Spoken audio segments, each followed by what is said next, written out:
Hi, my name is Abby Suckle. I'm an architect and I'm president of Culture Now. I'm going to tell you a little bit about St. Bart's Episcopal Church on 50th and Park Avenue. The church held its first service in January 1835 in its original building at the corner of Lafayette and Great Jones Street in the then fashionable Bowery district. By 1872, the congregation had grown prosperous enough to be able to afford a new building uptown at 44th and Madison.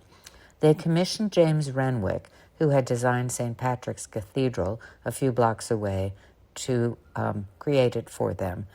And a couple of years later, Sanford White was commissioned to design the triple portal, which was modeled on the porch of the Abbey Church at St. Giles du Gard in France, which William Vanderbilt paid for as a memorial to his father. However, there were some structural problems. The congregation drew bigger, so of course another building was in order. Bertrand Goodhue was asked to design the current building at Park Avenue, and it opened in 1917. He had to incorporate the much-loved portal into the new building, but he did this. However, when it was time to design the community building next door, he actually had died in 1924, so his office had to complete the work. The cost for the construction was about $5.4 million. I should also mention the pipe organ. This pipe organ is actually the largest in New York and indeed one of the biggest in America. The church had a very strong musical program. It even brought Leopold Stokowski from Europe in 1905 to conduct the choir and continued to add, update, and renovate the instrument since it was originally installed. The artwork is also quite notable.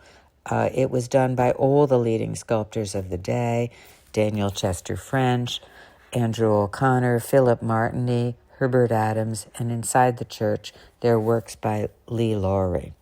However, the mosaics are probably the most prominent feature inside. This brings us to Hildreth Meyer. She has a very interesting story. She was born in San Francisco in 1892. She actually lived till 1961. And she decided very young she wanted to be an artist. Her mother took her in 1911 to Italy as a graduation present, and she was so mesmerized by the great, beautiful frescoed walls of Florence that she decided to become a muralist. She studied at the Art Student League. She had to return to California because her father got sick, and she studied some more there and then came back to New York.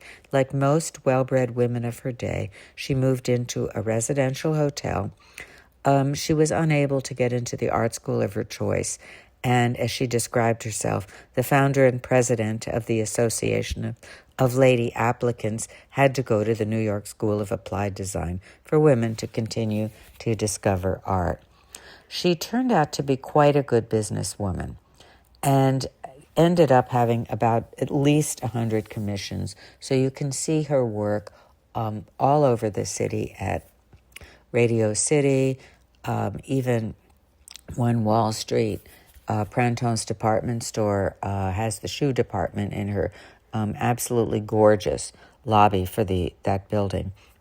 And in the church, and oddly enough, she was also doing Temple Emmanuel at that time. She created the 6 days of creation and the transfiguration.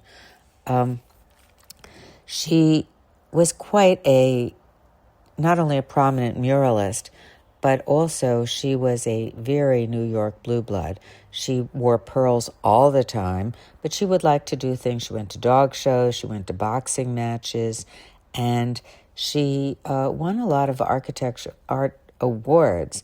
In fact, she won the gold medal in mural painting from the Architecture League and ended up becoming the first vice president. She also was the director of the Municipal Art Society and was the first woman in the New York City Arts Commission, and even in 1956 she won the Fine Arts Medal of the AIA.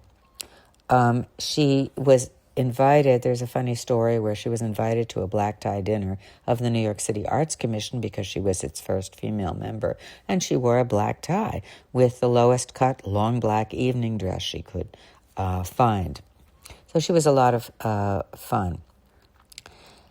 And she was briefly married, but mostly lived with a companion who